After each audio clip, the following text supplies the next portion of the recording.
the trumpet and loud let it ring. Jesus is coming again. Cheer up, ye pilgrims, be joyful and sing. Jesus is coming again. Coming again, coming again.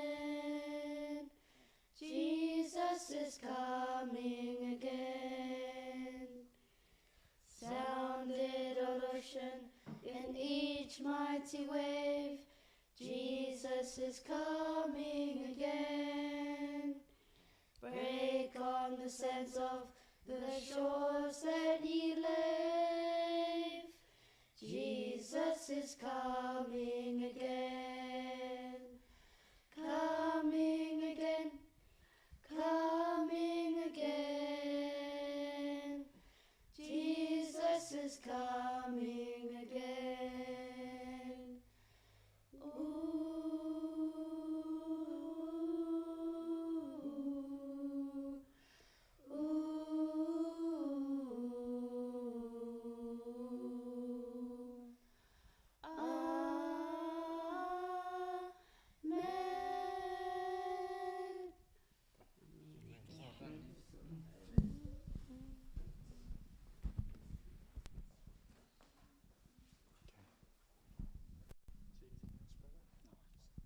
Okay, I'll pass the meeting over to Brother Ronaldo now at this stage. Thank you, Brother Kevin.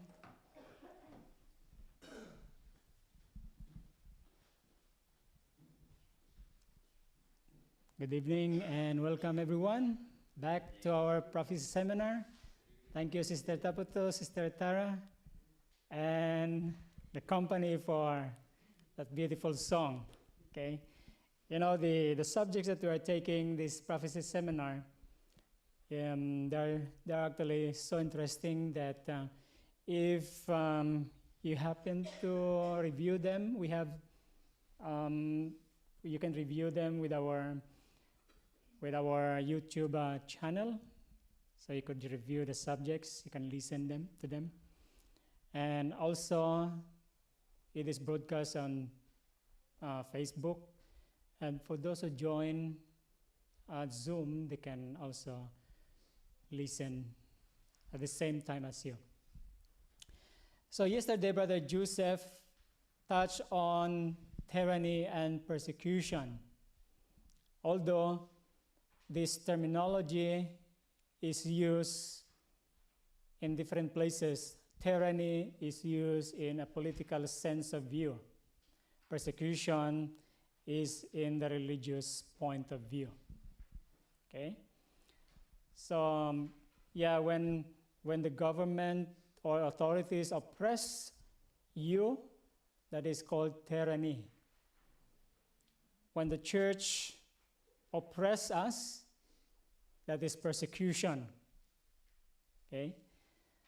And throughout ages, Satan used different political and religious or spiritual powers with two purposes. You know, persecution and tyranny has two purposes, and Satan used this for these purposes. And what are these purposes?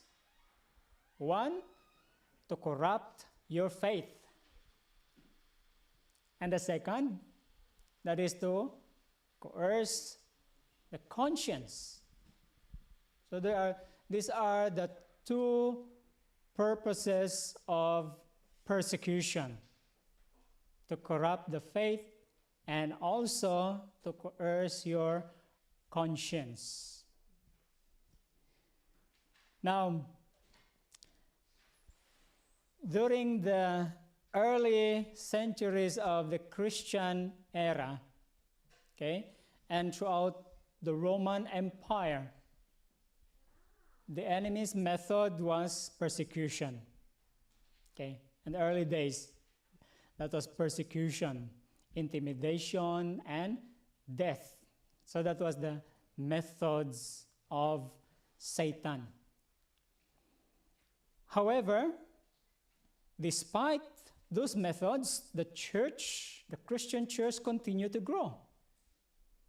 The blood of the martyrs were like seeds that waters, that grows in the soil and grows. And Jesus was accepted even in the inner circle of the emperor's palace. Amazing. Even among the palace, within the palace of Caesar, there were converts, Christian converts. That's how the progress of the Christian faith, the work in early days. And also, because persecution, intimidation, and death was not successful, then the enemy resorted to what? Deception and, flattery. Deception and flattery to corrupt the church. And that's why this leads to the union of church and state. Now that was in the early days of the Christian era. In the Middle Ages, the enemy's purpose was accomplished through a big and popular church that had apostatized. So Satan was successful in his methods using the Roman Catholic Church in the Middle Ages. And then that church used the power of the law and the armies of the state to enforce a religious dogma. Okay? And this continued during most of what we know as the Dark Ages. The Dark Ages started from the year 538 to 1798. So, however, and during those Dark Ages, Reformation sprung up. So I would like to recommend you reading The Great Controversy from the chapter that starts with the life of John Wycliffe to the Reformation. You will see the story there. So the influence of Reformation, and afterward, near the end of that long period of Dark Ages, so this type of action on the part of the official church was abandoned. So the Reformation actually bring a check on the persecution. Now, today, we enjoy religious liberty as a result of the efforts of the reformers. We enjoy freedom of religion, and we have to be grateful for this. We should be grateful that we can come. Brother Joseph told us that, we can come to Newlyn Church without anyone that hinders you. Yeah, that was to be grateful. But, the pen of inspiration give us a warning that beware of this mask. Why? Because the real nature of apostasy has never been changed and has not changed ever. It is the same. And the old methods of persecution, what are the old methods of persecution? We mentioned torture, death will be resurrected at last stage of this long conflict between truth and error. So it will be revived again. Okay? So what we have learned about yesterday? What word we have learned yesterday's presentation from Brother Joseph, for example? The word what? Beware. Okay? This warning, beware.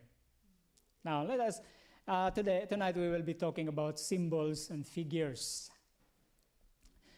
Now, it is good to know in advance how the enemy will work through human agency.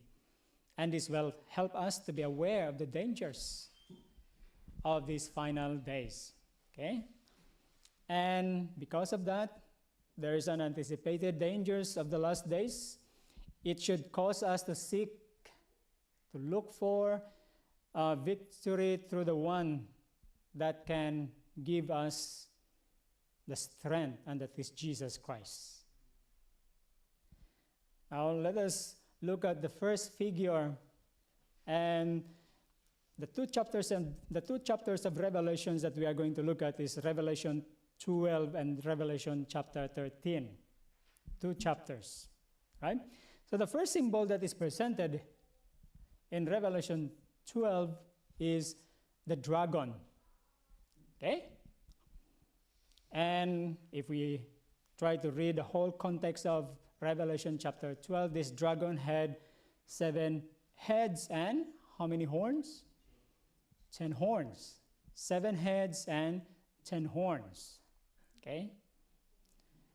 And what is the first power symbolized by the dragon? It is not the real dragon, actually, no, that looks like this on the picture. Okay? It is a symbol of the characteristic of that body or entity. So the first power symbolized by the dragon is no other than Satan. The dragon represents, first and foremost, is Satan. According to Revelation chapter 12, verse 9, a reference here. Okay? And the great dragon was cast out, that old serpent called who? The devil and Satan, that's deceived the whole world. And he was cast out into the earth. And his angels were cast out with him. Okay? So Satan began his war against God right where? Right in heaven. I remember a long time ago, when we are in our youth, when we were young, that's what we used to say when we are getting old, when we were young. Now, of course, brethren, I was really surprised when somebody told me that the first war happened in heaven. I was really surprised about that. But it is true, the Bible confirms that the first war happens in heaven, right there in heaven. And later on earth, Satan began to use different agencies. And we will see this power employed by Satan, the dragon. Okay? And what is the second power represented by the dragon? It is the Roman Empire. The Roman Empire is represented as well by the dragon. Okay? And this will help us identify and point out that it is the Roman Empire. And there appeared another wonder in heaven, and behold, a great red dragon, having 7 heads and 10 horns, and 7 crowns upon his heads. And his tail drew the third part of the stars of heaven, and it cast them to the earth. And the dragon stood before the woman, which was ready to be delivered, and to devour her child, as soon as it was born. So we have this clear picture of a woman that delivered a child, and then the child was persecuted.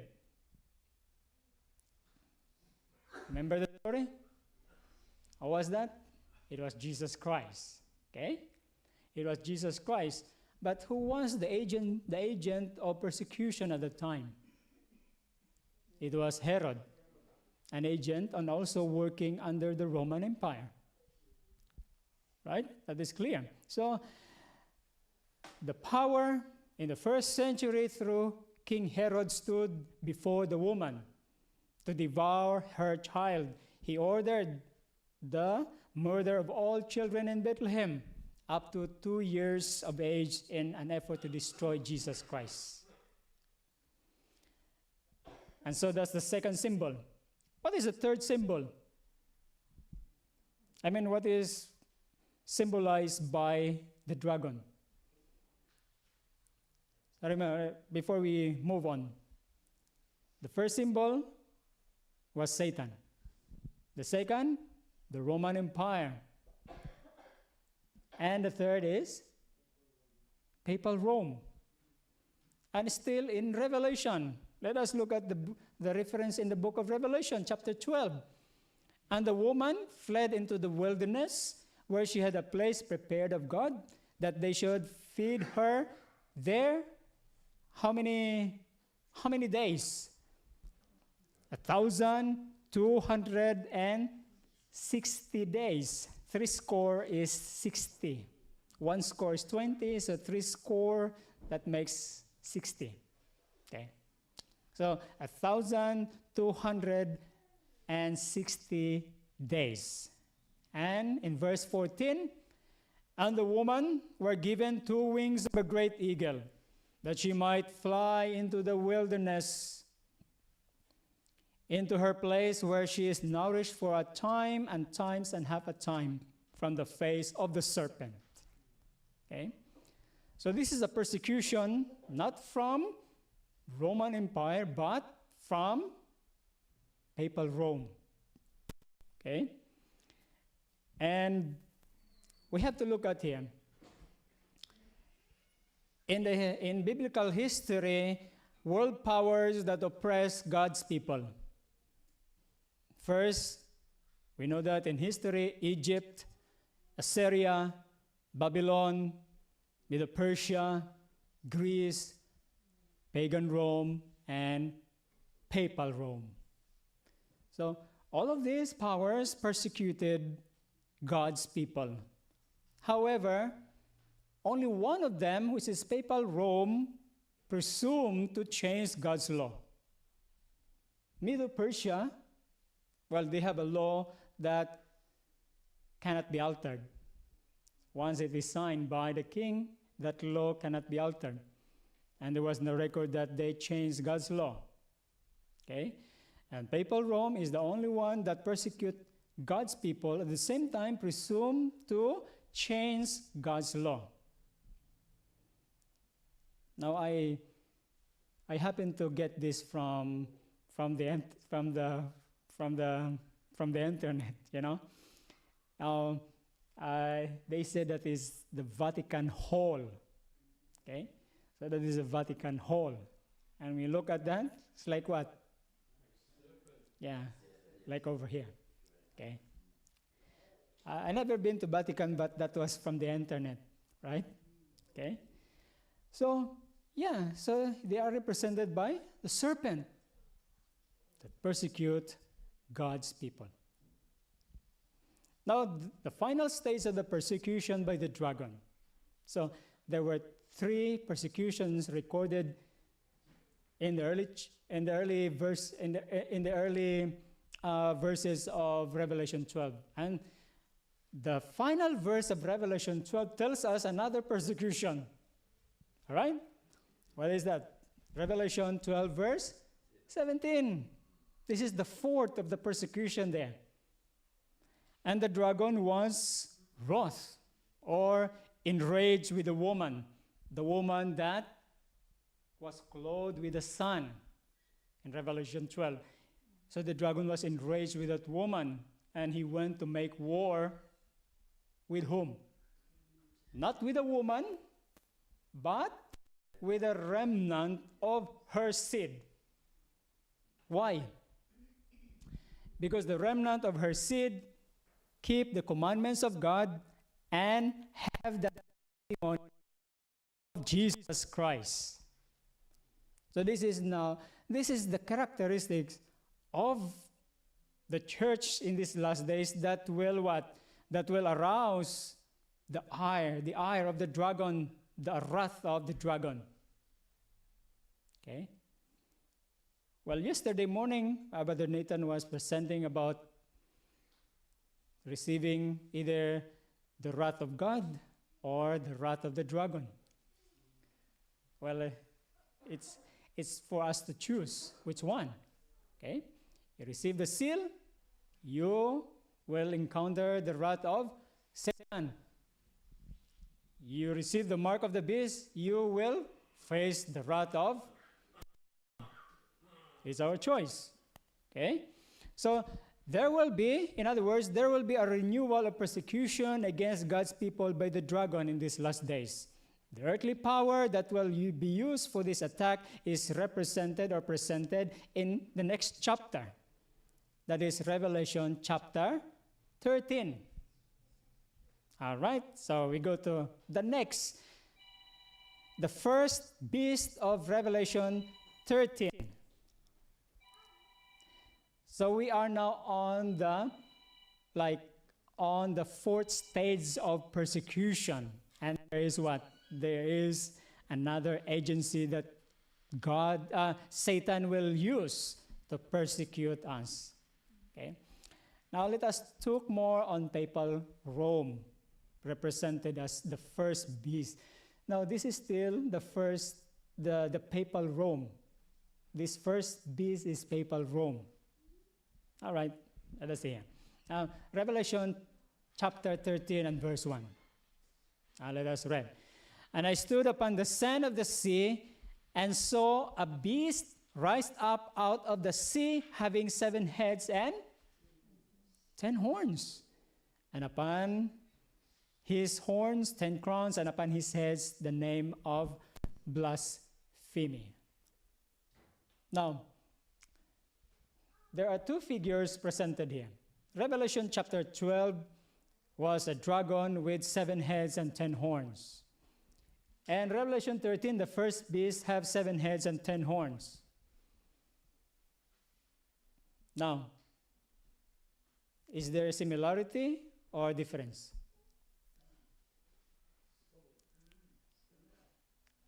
There's, well, of course, by appearance, there are differences. But you can also see the similarity because they have 7 heads and 10 horns. Okay? But Revelation 12, the dragon there, is describing the events are seen from a political point of view. That is the representation in a political point of view. While the other in Revelation 13 is what? From a religious standpoint. Okay? That's why there is similarity, and also there are also differences. The other one is from a political point of view, and the other one is political, religious standpoint. Okay. So, well, 10 heads, what does it mean? 10 heads or the 10 horns identify the European territory in which Rome was divided. Papal Rome would exercise her power, especially in Europe, right? So the 10 horns were the nations that were represented by those horns. And especially, we go back to Daniel chapter 2, we have the toes. Alemanni, that is Germans, Burgundians, Swiss, Franks, French, Lombards, Italians, Saxons, that is English, Portuguese, Visigoths, Spanish, Heruli, Ostrogoths, and Vandals, they are all extinct. Okay? So, what other specification help identify the first beast? All right. So let's continue so that we will know who is the first beast from a religious point of view. And there was given unto him a mouth speaking great things and blasphemies. And power was given unto him to continue 42 months. 42 months is the same as 1,260 days. Okay, these are the same. So that's the same beginning from 538 AD. That is when the decree of Justinian took effect to make the Bishop of Rome as the head and correctors of heretics. So 538 and end up in 79. Okay? So the 1260 years, that is a period of religio-political supremacy. And continue, he opened his mouth in blasphemy against blaspheme his name and his tabernacle and them that dwell in heaven. Blasphemies, assuming titles and powers that belongs only to God. And what are these titles and powers that belongs only to God? Claiming to be God is blasphemy. And claiming to forgive sin is blasphemy. Yes, yes, sister? Yes. Yeah, that is in that church organization. Okay? So, and it was given unto him to make war with the saints. War against the saints meaning relentless persecutions. War against the saints. And to overcome them, yes. And power was given him over all kindreds and tongues and nations. So this power became so powerful and exercised his authority over them. And according to what we understand, Seventh-day Adventists understand, and even Protestants, according to this reading, this symbol, as most Protestants have believed, represents the papacy, which succeeded to the power and seat and authority once held by the ancient Roman Empire. Okay? So it's not only Seventh-day Adventists that claim and say that that power is the papacy. Even Protestants. Okay? Well, so this first beast of Revelation 13 had 7 heads and 10 horns, and what happened to one of his heads? All right? And verse 13, verse 3, chapter 13, and I saw one of his heads as it were what? Wounded to death. And his deadly wound was, it is what, like, that wound could cause that beast to die. But a miracle happened. That is what we can express. His deadly wound was healed. And all the world wonder after the beast. Okay? So one of those heads were wounded to dead. But that deadly wound was healed. So when was the deadly wound was inflicted? That was February 15, 1798. The death wound was the loss of political power. It's not a literal death, but a political death. The loss of a political power and supremacy of the papacy, leading up to 1798, when the French General Berthier took the Pope prisoner. In other words, we have studied last Sabbath on our prophecy class, okay, that just after the French Revolution, okay, remember that in Revelation chapter 11, just after that, then the Pope was captive. So Napoleon sent his general to capture the Pope from Italy, and brought him to Valence, France. He was imprisoned for 1 year, and then he passed away the next year.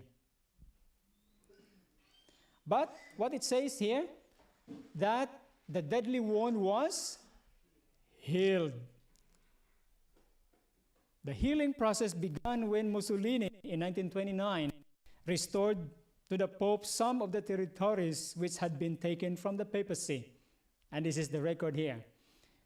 That was recorded in San Francisco Chronicle. Memorable document, healing the wound.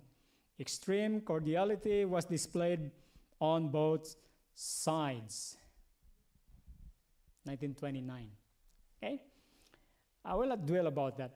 But the wound that was inflicted in 1798 was healing. And then we will talk about the second beast of Revelation 13. Now, the second beast, what are the features of this earth beast? the first beast was the sea beast, a sea beast. The other one is an earth beast. Because according to the description of the Bible, it what? Coming up out of the earth. It did not come out from the sea, but it came out from where? From the earth, okay? And I beheld another beast coming up out of the earth, and he had 2 horns like a lamb. But what? The mouth is what? The mouth was the dragon. Where can we find the dragon? In Revelation 12, right? So, innocent horns, but the mouth is like what? The dragon. Like, okay. And he exerciseth all the power of the first beast before him, that is the sea beast, that is the beast that had 7 heads and 10 horns. So he exerciseth all the power of the first beast before him, and causeth the earth and them which dwell therein to worship the first beast whose deadly wound was healed. In other words, this beast will enforce something to worship the first beast. Okay? So you can read Revelation chapter 13 from 11th verse to 18 so that you can have a complete picture. Now, for the explanation of the symbols like the horns. So the horns here, the lamb-like horns and dragon voice of the symbol point to a striking contradiction between the professions and the practice. Okay? In other words, in profession, looks like innocent, but in practice, that's totally different. Okay? So there's a contradiction because it had horns like lamb, and it had voice, mouth like a dragon. And this is what the nation that is represented here in this figure. Now, how does a nation speak? How does a nation speak? How does the nation of the country New Zealand speak? Through the parliament, right? Okay. So the speaking of the nation is the action of its what? Legislative and judicial authorities. Now in America, the government is divided into 3 branches. Okay? We have the legislative, where we can find the Congress, okay, and the Senate. That is the legislative body. And the executive, where can we find, what includes here in the executive? The president and the vice president. So the judicial is the Supreme Court. Now, which of these 3 referred to as the one that will speak? The what? Legislative and the judicial. So the center here is just like a figure. So don't worry who will be the president of the United States. If you look at the legislative branch and the judicial branch, they were the mouth of the nations. They were the mouth of the nations. So Sunday law will not come from the executive here. It will come where? From those 2 branches. Of course, yeah, mainly. Now let us move on. So the prediction that it will speak as a dragon and exercise all the power of the first beast plainly foretells a development of a spirit of intolerance and persecution that was manifested by the nation represented by the dragon and the leopard-like beast. So in other words, America Oh, of course, this is America that we are talking about here. And the statement that the beast with two horns causeth the earth and them that dwell therein to worship the first beast indicates that the authority of this nation, look, that the power or authority of this nation is to be exercised in enforcing some observance which shall be an act of worship or homage to the papacy. So it will be through what? Through the legislative and judicial. All right? So it has been shown that the United States is the power represented by the beast with lamb-like horns. And that this prophecy will be fulfilled when the United States shall enforce what? Sunday observance, which Rome claimed as the special acknowledgement of her supremacy. Right? So it will be the United States. And there are three things that three features why we believe that this beast, earth beast, represents or symbolizes the United States. There are three things here. Features: the time, the place, and the horns. So time here, 1798, remember? 1798 was the capture of the Pope by General Berthier. And about that time in the year 1798, this earth beast was what? The United States was growing in prominence and power as well. So when the power of the Pope declined in 1798, the earth beast in the Western Hemisphere was growing in prominence and authority. About same time, 1798. Okay? So that nation arose not in the old world, which is Europe, but in the new world. When you speak about new world order, that is a Western terminology. What about place? Without place. So it came up out of the earth and not from the sea. Okay, it is an earth beast, not the sea beast. Because sea, what is the representation of sea? Water, peoples, multitudes, and nations. Okay, that is the symbol for water. So the United States or this beast did not came out from the sea, from this crowded population of Europe, but from the Western Hemisphere. So about the time 1798. The two lamb-like horns, meaning without crown. Because kings have crown, the Pope have crowns. Right?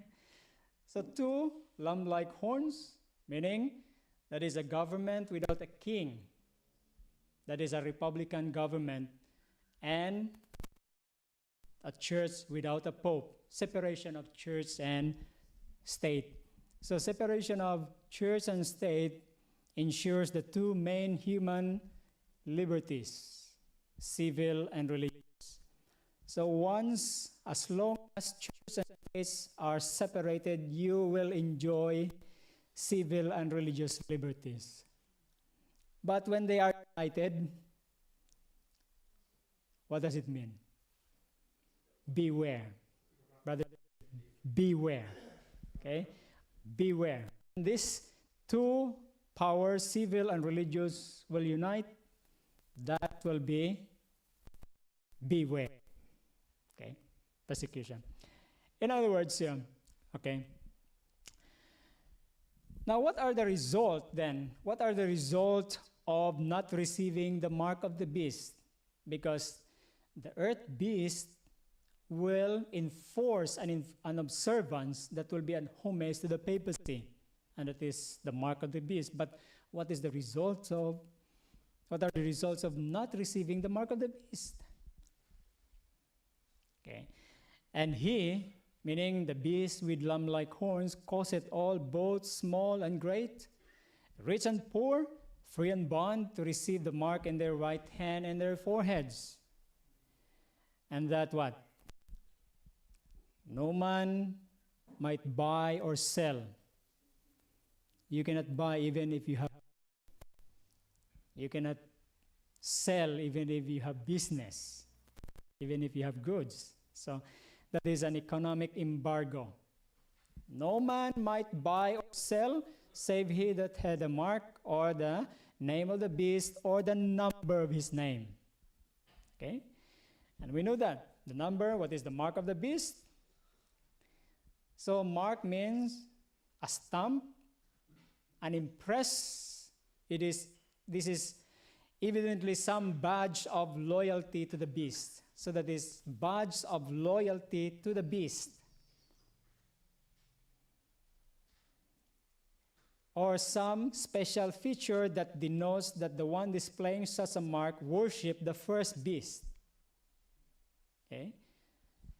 And we know and we read that the United States shall enforce Sunday observance, which Rome claims as the special acknowledgments of her supremacy. Okay. That's why we understand that the U.S. will be the one that will enforce Sunday law. For what? For what purpose?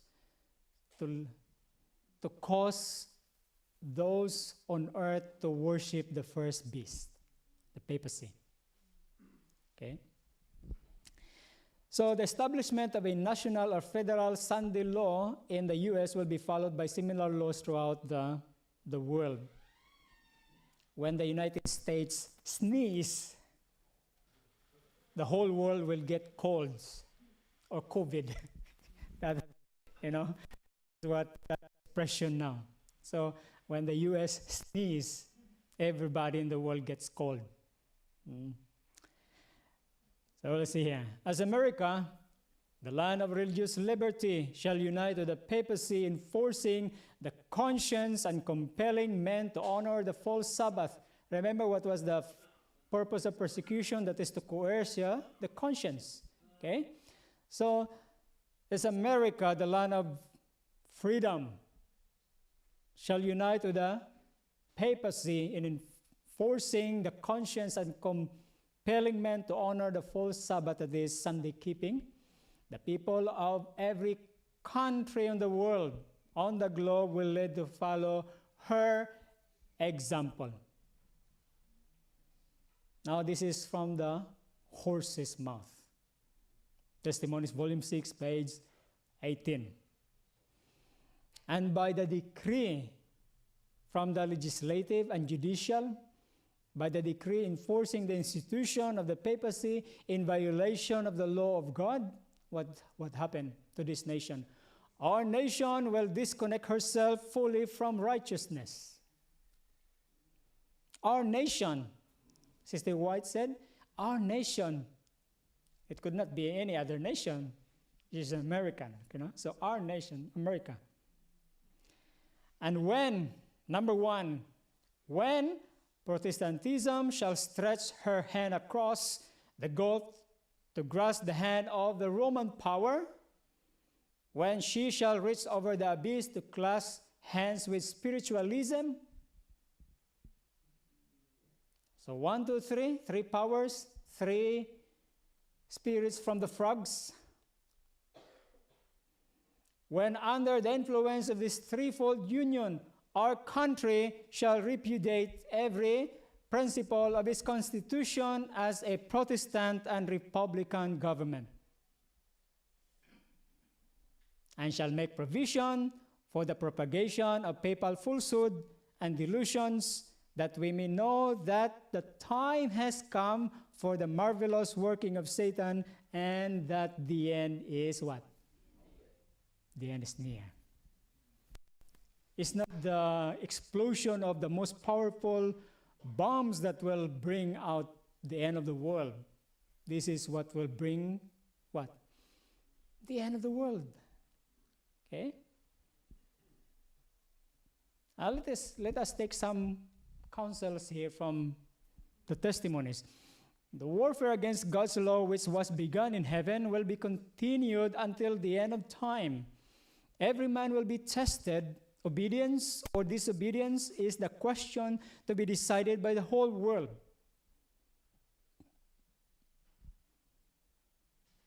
And all will be called to choose between the law of God and the laws of man. Choose. And the dividing line will be drawn. There will be only two classes. Just two classes. No middle ground. And every character will be fully developed. All will show whether they have chosen the side of loyalty or that of what? Rebellion. Okay, so two. Obedience or disobedience. Now, in the issue of the contest, all Christendom will be divided into two great classes. Those who keep the commandments of God and the faith of Jesus, and those who worship the beast and his image and receive his mark. But these persecuting powers that we are talking about will have an end. And what will be the end of these persecuting powers? All right? Of course, their actions will have an end. And when and what will be their end? Revelation chapter 19, verse 19 and verse 20. And I saw the beast and the kings of the earth and their armies gathered together to make war against him that sat on the horse and against his army. And the beast was taken, and with him the false prophets that wrought miracles before him, with which he deceived them that had received the mark of the beast, and them that worship his image. These both were cast alive where? Into a lake of fire burning with brimstone. So their end has been calculated already. They will have an end. They will never be in the kingdom of God. Okay?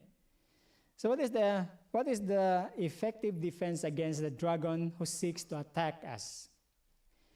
So today, what will be our best defense against the dragon who attack us, not only by open persecution, but by temptations and provocations? So the best defense here, we have to put on the whole armor of God. Finally, my brethren, be strong in the Lord and in the power of might. Put on the whole armor of God, that ye may be able to stand against the wiles of the devil. Now, this is the only defense. Now and then. Okay? Now and then.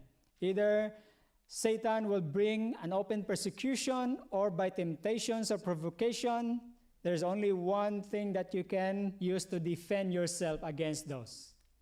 Either by present temptations or future persecution, this is the only solution. Put on the whole armor of God. And Revelation 15, 2 and 3, finally, the saved, those who overcome the beast and his image, will stand where? Not on the platform of the most beautiful palaces of the world these days. Okay? And I saw, as it were, a sea of glass mingled with fire, and them that had gotten the victory over the beast and over his image and over the mark and over the number of his name. Stand where? Stand on the sea of glass, having the harps of God. Persecution will separate friends and families, but finally all who are faithful will stand in one place. Where's that? The sea of glass. Yes. You know,